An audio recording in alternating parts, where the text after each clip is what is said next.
अस्सलाम वालेकुम फ्रेंड्स, कैसे हैं आप लोग। उम्मीद आप सब खैरियत से होंगे। आज की वीडियो में हम बात करेंगे कि ऐसे की टाइप्स क्या हैं।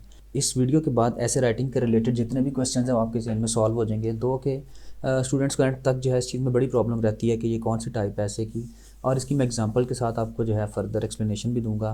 सबसे पहले एक चीज़ ज़रा जहन में रखिएगा कि CSS के ऊपर एक नोट लिखा होता है यहाँ पे, जिसको हम इग्नोर करते हैं। लुक एट दिस कि आपको जो है make sure you use different forms of discourse like exposition, argumentation, description and narration. अब ये क्या चीज़ है, वो क्यों कह रहा है कि सारे आपने जो है डिस्कोर्स के फॉर्म्स को यूज़ करना है। इस वीडियो के बाद आपको सारी की सारी एक्सप्लेनेशन खुद ही मिल जाएगी।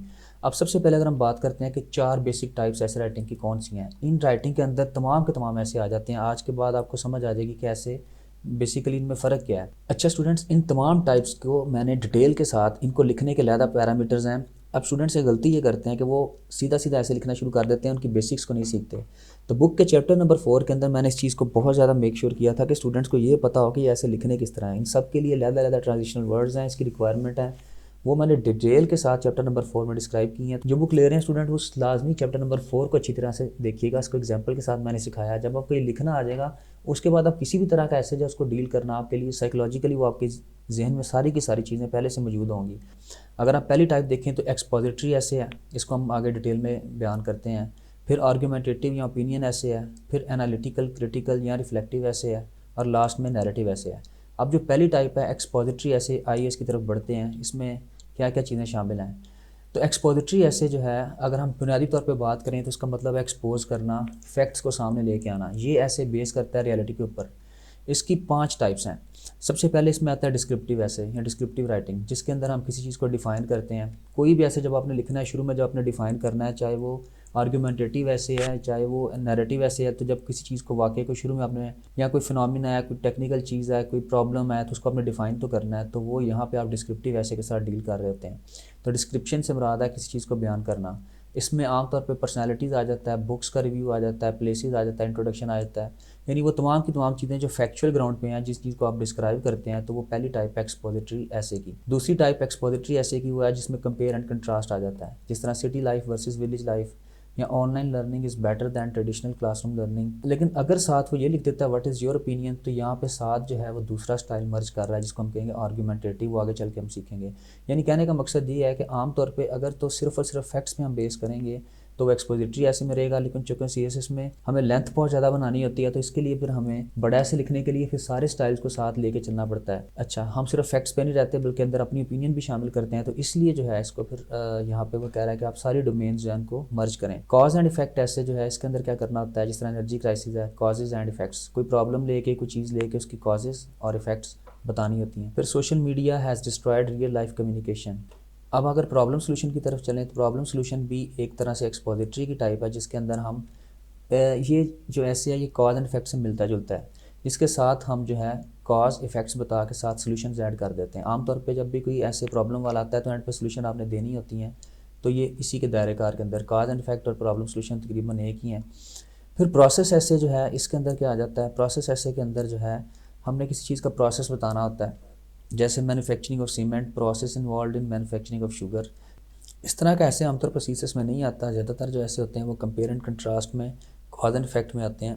तो इसका जो खुलासा है वो ये है कि एक्सपोजिटरी राइटिंग बुनियादी तौर पर डील करता है उन तमाम टाइप ऑफ राइटिंग की जिसमें हम फैक्ट्स की बात कर रहे हैं, जिसमें हम अपनी ओपिनियन नहीं दे रहे होते, बल्कि हम किसको डिस्क्राइब कर रहे होते हैं, जो एक्चुअल फैक्ट्स हैं, जो एक्चुअल चीज़ें हैं, उनको एज इट इज़ बयान कर रहे होते हैं।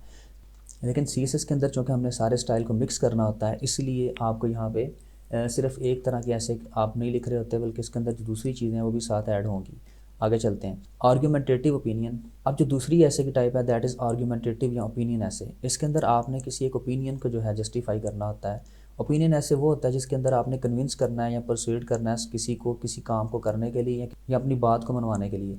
जिस तरह के it matters not what someone is born but what they grow to be. अब ये एक पॉइंट ऑफ व्यू है कि इससे फ़र्क नहीं पड़ता कि कोई इंसान कहाँ पे पैदा होता है, लेकिन वो किस तरह का बनता है या वो क्या बनता है।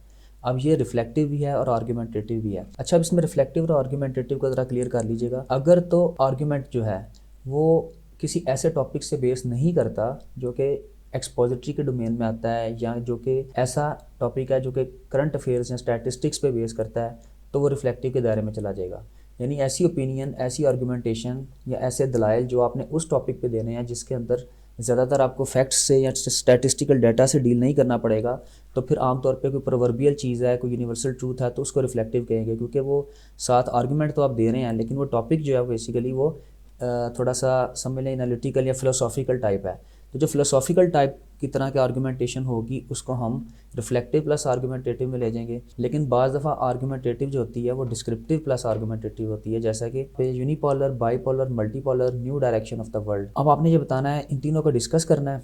डिस्क्रिप्टिव भी आएगा इसमें, यूनिपोलर ऑर्डर क्या होता है, बाईपोलर क्या होता है, मल्टीपोलर क्या होता है, इसमें स्टैटिस्टिक्स देने पड़ेंगे आपको, जो करंट सिचुएशन चल रही है, क्या न्यू डायरेक्शन है दुनिया की, इसलिए इसको डिस्क्रिप्टिव प्लस आर्गूमेंटेटिव। तो आपसे पूछना न्यू डायरेक्शन क्या होगी, तो फिर आप जो अपनी पॉइंट ऑफ व्यू फॉर्म करेंगे एंड पे, इन तीनों को डिस्क्राइब करने के बाद जब आप ये बताएंगे कि न्यू डायरेक्शन कौन सी स्ट्रॉन्ग है, तो आपने कन्विंस करना है। तो इसमें डिस्क्रिप्शन भी आएगी प्लस आर्गूमेंटेशन, दोनों चीज़ें शामिल हो जाएंगी। अगर तीसरी टाइप की बात की जाए एनालिटिकल राइटिंग, ये रिफ्लेक्टिव या क्रिटिकल तीनों एक ही चीज़ है। अच्छा, इसमें करना क्या होता है, आपने किसी चीज़ को क्रिटिकली इवेल्यूएट करना होता है। जैसा कि एक मिसाल है, सीएसएस स्पेशल एग्जाम में टॉपिक आया, सो surely with hardship comes ease, यकीनी तौर पे हार्डशिप के साथ ईज़ भी आती है। तो ये इसके अंदर आप एक आइडिया है उसको आपने रिफ्लेक्ट करके एनालाइज करके उसके ऊपर आर्गूमेंटेशन देनी है, इस चीज़ को प्रूव करने की कोशिश करनी है। और लास्ट के अंदर जो आ जाता है नैरेटिव ऐसे, नैरेटिव ऐसे स्टोरी टेलिंग के लिए इस्तेमाल होता है। वैसे तो आमतौर पे कभी भी सीएसएस में इस तरह का ऐसे नहीं आता कि आपसे कहा जाए कि वर्ल्ड वार 1 को डिस्क्राइब करें या ऐसे लिख रहे हैं, तो उसके अंदर आपको कोई एपिसोड, कोई इंसिडेंट, कोई वाक़ये का जो हवाला देना पड़ेगा, वो नैरेटिव की कैटेगरी में आएगा। वैसे नैरेटिव ऐसे जो है कॉलेज लेवल पे या छोटे लेवल पे हम जो यूज़ करते हैं स्कूल लाइफ में, अपनी बर्थडे बताने के लिए, किसी खास इंसिडेंट को स्टोरी राइटिंग के लिए, जो भी आपकी थर्स्टी क्रो इस तरह की स्टोरीज़ हैं, वो नैरेटिव राइटिंग की किस्में हैं। और इसकी बड़ी फॉर्म जो है नॉवल राइटिंग में चली जाती है, लेकिन इसको जो हम सीएसएस में डायरेक्ट यूज़ नहीं करते। हाँ, अगर कोई रेफरेंस पेश करना पड़े तो आप इसका यूज़ करते हैं। तो स्टूडेंट्स, आज की वीडियो कैसी लगी कमेंट में बताइएगा। Thank you so much, take care, अल्लाह हाफिज़।